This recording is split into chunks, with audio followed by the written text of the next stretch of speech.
Hi there, I'm Angie Hobbs, Professor of the Public Understanding of Philosophy at Sheffield University in the UK. I've been working on philosophical issues surrounding heroes and role models and how we commemorate them for many years. And I'm really delighted to have been invited to contribute to this very timely special issue of the Journal of Philosophy of Education on the educational value of monuments. Statues and memorials have been so much in the news over the past year, with controversies swirling around, for example, the slave trader and philanthropist Edward Colston in Bristol in the UK, Confederate generals, soldiers and leaders in the US, and the sculpture in honour of the feminist pioneer Mary Wollstonecraft in Newington Green in London. I think such debates are very healthy and a sign of a vibrant society. And I'm really pleased that students and young people in particular are so engaged with the current discussions. Because we can learn so much about a community and its values and sense of identity from examining and reflecting on its public monuments, which people and events it chooses to commemorate, and which people and events it feels no longer represent its ideals and aspirations.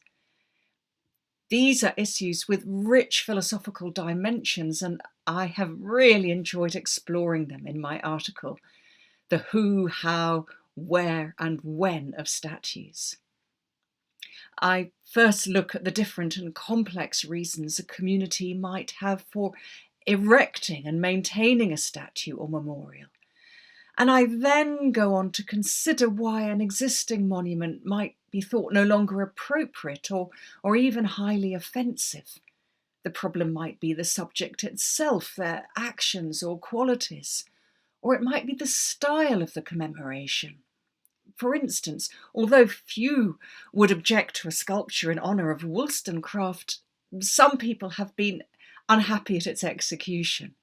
They would rather there had been a clothed image of the fiercely intelligent and active Wollstonecraft herself, rather than a small, naked and seemingly passive generic woman being held up by intertwining female forms.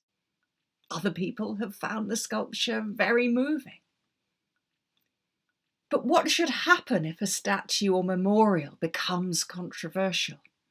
Is the unauthorised defacement, removal or destruction of a monument by members of the public ever ethically acceptable?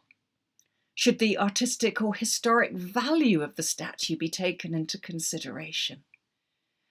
I argue that while unauthorised actions are usually unwise, and any attempts to erase history altogether are very dangerous, this certainly does not mean that every historical figure or event currently commemorated deserves the honour of a public monument.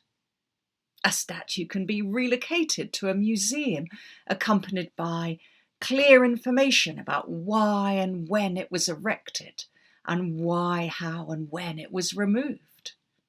Or they can be refaced. For example, images of Black civil rights activists and artists have been projected onto Confederate General Robert E. Lee in Richmond, Virginia. Or in less controversial cases, the statue can simply be left in place with a more informative plaque. But this still leaves us with many questions about how such complex decisions should be made and who should make them.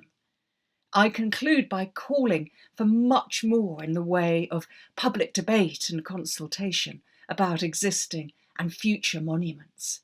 And I hope that my piece in this special issue will help to stimulate exactly that.